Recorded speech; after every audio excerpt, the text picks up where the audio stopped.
1. So this goes way back to not even a week ago.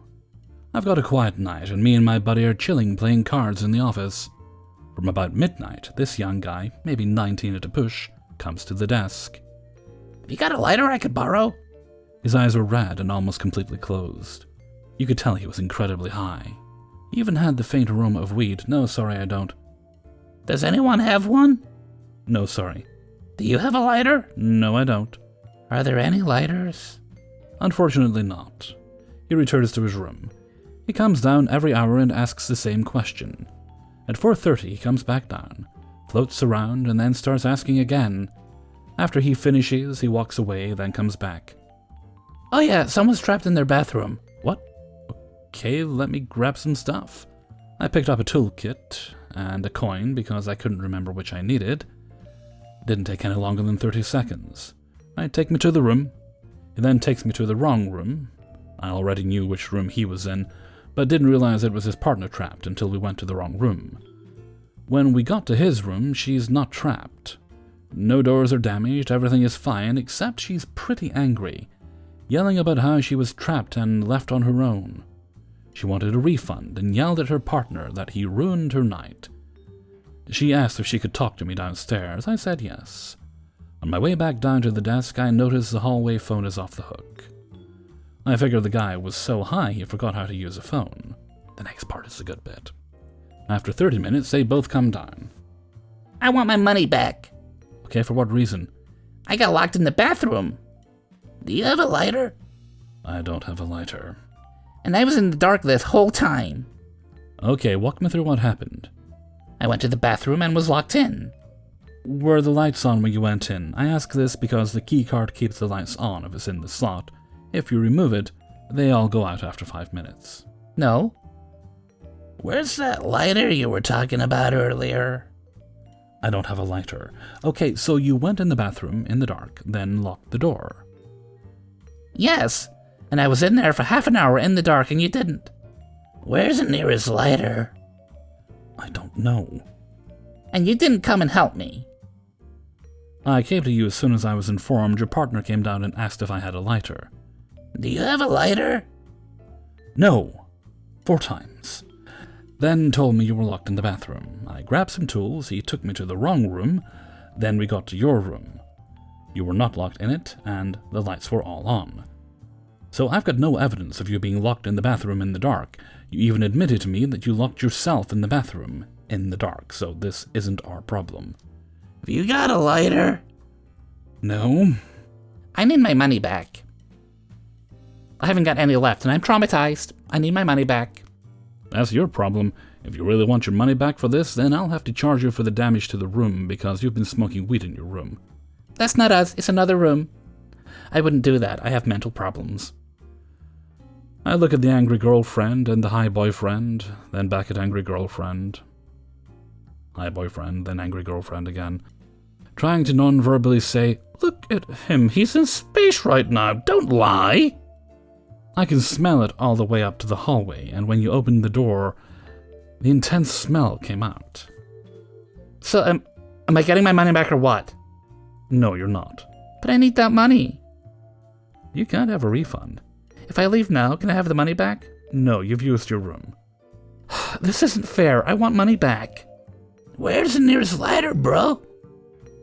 I'll print directions. If you really want your money back, ask again in the morning. To save my fingers and your brain cells, I'll condense the rest. She went over about how she could get her money back if leaving or staying would improve her chances, and how I ruined her night. He wanted a lighter. I got him some directions. They agreed to leave because she lived a 5-minute walk away. Then they didn't leave and stayed in their room. An hour after I finished, the receptionist phoned me to tell me what ended up happening. She came down and asked for her money back. He wanted a lighter. She was told no, so she cried and refused to leave till she got her money back. The receptionist called the cops. They agreed to leave. 2.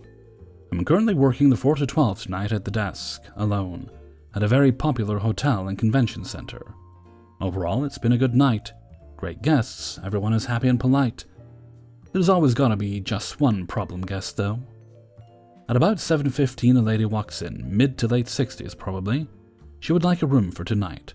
Yes, I do have rooms, either king or 2 queens. The rate tonight without breakfast is $109 plus tax. Restaurant is closed Thursday, Friday since we reopened due to layoffs. Is that the cheapest rate? What about my mediocre status or old people rate? The mediocre rate is $104. Old people rate would be the cheapest at $99. Well, what if I use some of my mediocre doubloons? Will that make it cheaper? In order to use your doubloons, you'll have to go through reservations. I can give you the number if you'd like to do that. Upon further inspection, it seems that she's 10,000 doubloons short for a room anyway. So she decides to just pay so she can get more doubloons. Okay, we can definitely do that. Before I can get her completely checked in, she starts on the price again, and I'm ashamed to admit I cracked, and gave her a coupon rate from the online travel guide. With that coupon, it comes to $99.44 after tax. That works. Can I get a toothbrush and toothpaste and mouthwash? Well, one of everything you have. Do you have deodorant? Yes, I do. How many toothbrushes do you need? I admit I immediately regretted asking, but I didn't know at this point if her husband was with her or someone else. She got a room with 2 beds. 2 of everything, 2 of each thing you have. I fill a nice bag full of free stuff for her and send her on her way. I noticed as she's bringing her things in that she's alone. An hour later, almost to the minute, she comes down with the empty luggage cart and pulls it to the desk in front of my computer. Hello again, how is everything so far? My room stinks, it smells horrid, it's moldy, mildew-type smell, and it's very strong. I don't think I can take it. Oh no, I'm so sorry about that. I completely understand. Let me get you moved to a different room. No, I'm not moving. But it's just so horrible and old-smelling. I can send maintenance up with an odor eliminator to spray around the room. No, I don't want anyone in there tonight. Okay, I understand that. I can let you take the bottle with you and use it. You don't have to bring it back tonight.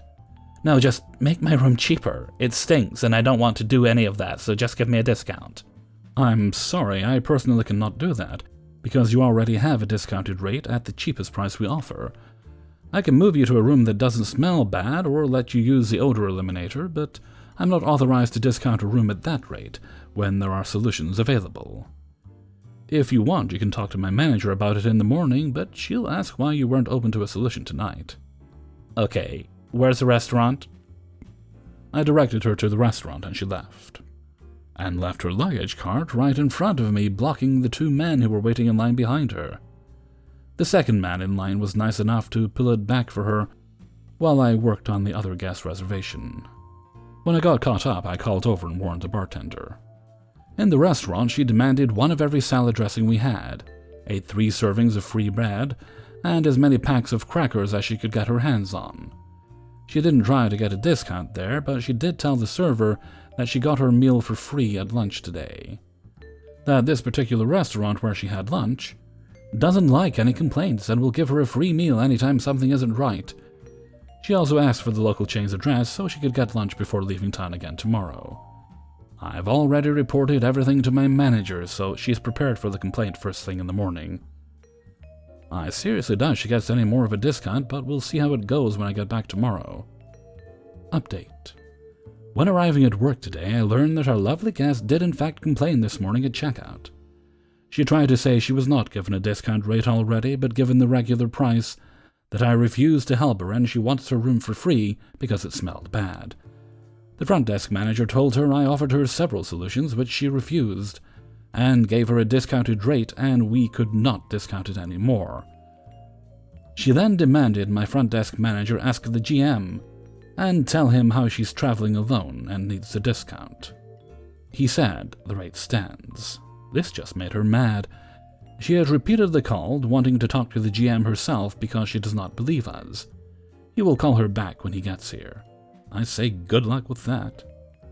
He already said no and will not change his mind. The room has been checked by 4 different people, and no odor was detected. 3. This one is from the week I left hospitality, and it was a hell of a mistake. I have a bit of context to get through. I was a duty manager with all the additional responsibilities. I was doing rotas and submitting weekly timesheets, etc. All stuff my manager should really be doing, but it was good for my development. I've worked hard to make the place awesome, and was certain I would get the promotion. I didn't, and I was pissed. I was tired. Tired of the shift work, tired of snotty guests, tired of my manager. I decided it was time for a career change. My manager found out that when I wanted to leave, he was trying to get me to move to a hotel 50 or so miles away, and part of the same chain as my promotion prospects would be better. Ugh. If I made that move, I would have locked my life path in. I decided it was time to leave and find a better path. I found it. Have you got any fancy electronic locks at your hotel? We had at my old hotel, and each room key was encoded on check-in. These keycards automatically time out on midday on the checkout date. We kept master keycards for each room in the safe, which were pure white instead of being covered in our branding, and these keys would last 7 years. In the few days we were open, if we ever had a technical issue with the key encoder, we had to resort to either these master keys, and a large number have gone missing over time, and in my opinion, it was quite a large security risk. If someone wanted to, they could either sneak into an unoccupied room or even enter an occupied one. 2 months before I failed to get my promotion, I was trying to convince my manager that we needed to rewrite all the master keys and reset all the door locks to prevent security risks. He agreed, and we bought some replacement white keycards. Now the fun part. I agreed on a quiet Sunday, the Sunday before I left for my new job, that I would try and reset all the hotel locks. To this, I needed to cut a hotel reset keycard and scan it on every door in the hotel. I assured him I would manage, and he left me to my evening shift. I started by cutting the reset keycard and testing it on a door that was not in guest use. I didn't think it worked and told my manager it wasn't working the way I was told it would by the company which supplied the locks, and it would have to be tried another time. Then a guest checked in and his key didn't work. I tried cutting it multiple times, but nothing. I got a master key from the safe and gave it to the guest, and he was then okay. What I didn't know was as soon as you cut a hotel reset keycard, the card encoder activates a background program, and then only cuts keys for those I had scanned the hotel reset keycard on. I had to out of service our kiosk and check every guest in with a MasterCard. I updated my manager on WhatsApp that the new keys don't seem to be working anymore, and then continued on my shift. He was on in the morning, so he told me he will ring the key providers for advice. As I hadn't recut any of the employee master key cards, and hadn't gone through with the reset, the older cards still worked on the doors, but any new key cards wouldn't. Oh well, boss man will sort it tomorrow. I had a pretty quiet Sunday evening shift and was alone working. I was in the back office, and a guest knocked and asked me for some ice. No problem. Ran out to get it, the office door slammed behind me. Okay, back to the office. Where's my key? The master key I use. Did I take it off? On the side of the office, maybe. Shit! The keycard encoder is not allowing me to cut a new key to get into the office. Nobody here with a master key. The freakout began, and I was shaking. If a guest checked in now, what could I do? Sorry, I cannot get into the office, so you cannot get into your room. Thank God it was a quiet day. I either had very few or no check-ins left. I had a mini meltdown and felt the sheer panic.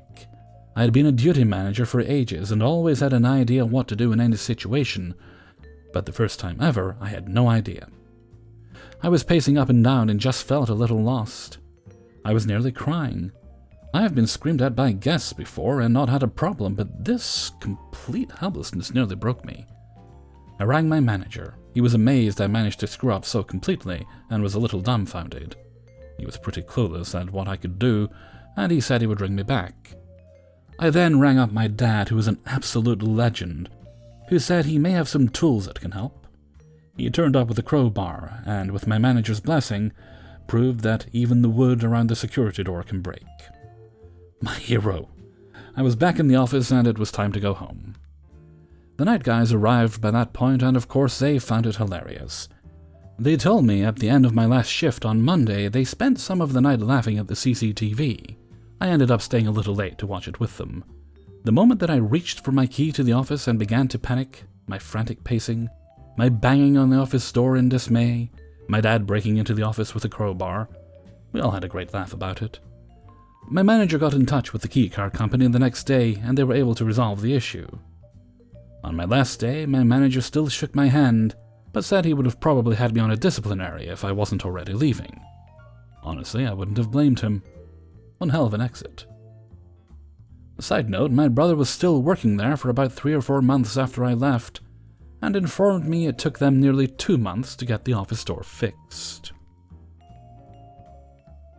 4. So we have a guy staying at the hotel who has been here since the 2nd. He mostly stays in his room, but when he comes out or calls down, you should be sure it's going to be a doozy. His mom is paying for his room. She either comes every day or pays a few days in advance, all in cash. She also comes every day to bring him food and his laundry. She is such a sweet lady, but her son is just plain horrible. He always calls down or comes to the desk to say his phone is broken. He has been given 2 new phones so far. Recently he has said that the room above him was making sheetrock fall down, and the rooms next to him were banging on the walls and following him when he goes to the bathroom, from their room. He also smokes right outside the front door, despite being told multiple times to move further away. And he never wears a mask, despite multiple warnings. Well, it all came to a head last night. My manager said he could leave on Sunday, but come Monday morning is letting his mom renew for a week. I come in for my 2 to 10 shift, and his mom hasn't paid yet, and housekeeping has let us know he smoked in the room. Come to find out, he came down to complain about the same stuff as always, and when the girl told him to smoke away from the door, he went back to his room. She told him not to smoke in the room, and he just smiled at her. My manager had let me print the letter we give when we catch people smoking, and give it to his mom. After she came and paid for 4 nights, she went up to his room, and a few hours later he starts calling the desk from his cell phone. He had called and spoke with my trainee about his problems, and demanded that we have a camera pointing at his room, since every other hotel he has stayed in has that. And again repeated the same complaints. She has another call, so I told her to put him on hold, because she didn't need to miss another gas for this rant, so he hung up on her. He called back 10 minutes later, so I answered, and this is paraphrased because I'm sleep deprived, because of my lovely foot pain and a 2-month-old who hates sleep when mama is home. And I forget what happened 2 minutes ago. Blah blah hotel, this is blah blah blah. Like I said, I need a camera facing my room. We don't have cameras facing rooms for guest privacy. And then starts going on a rant, and I'm 100% done, so I cut him off. Sir, obviously we don't have anything that meets your requirements, so we can refund your mother the next 3 nights, minus tonight since it's already 6 p.m. And you can check out in the morning. Don't mock me. This is serious. You shouldn't be mocking me. Sir, I'm not mocking you. You want things we don't have, so it's probably best that you stay somewhere else. At this point, my trainee starts checking in again, so I ask him to hold because she needed help. I'm sorry about that, ma'am. Don't be, you handled that perfectly. Thank you. He ends up hanging up, then his mother calls 30 minutes later. At this point, I had checked our previous stays for all rooms next to him and above him. I let her know that there hasn't been anyone else above him for 5 days, at least, and no one else is beside him. She ends up bringing me his phone, and I go check it and replace it with one from a room I know works. Well, turns out our room phones were down, so I reset them. As I go to do that, he is in the lobby. The room phones are down, I'm going to reset them. Also, there has not been anyone above you for at least 5 days, so there is no way someone messed with the sheetrock. Well, I need a new phone because people keep hacking into my cell phone, so I need a landline for safety. Also, maybe someone breaks into the rooms without you knowing. Can't someone just make keys? No, they would need the password, which only the front desk has. Well, maybe they gave front desk $1,000 for the password.